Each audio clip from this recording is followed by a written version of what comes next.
Olá, vim falar aqui, sabe por quê? Eu estou diante de uma boca aberta. Parece um gesto simples, né? E é um gesto simples, mas que você deve fazer com as crianças a menos de 10 anos. Não só isso, mas também pegar a escova e escovar os dentes dos seus filhos. Olhar para ver se realmente eles estão escovando da forma correta.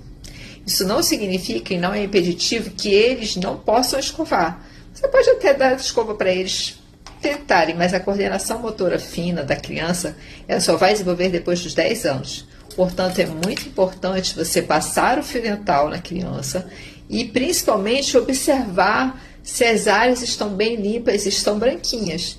Caso você perceba se realmente está suja ali, ou principalmente se tem algum orifício, leve ao dentista antes que aquilo aumente. Até porque o orifício que entra o alimento, ele só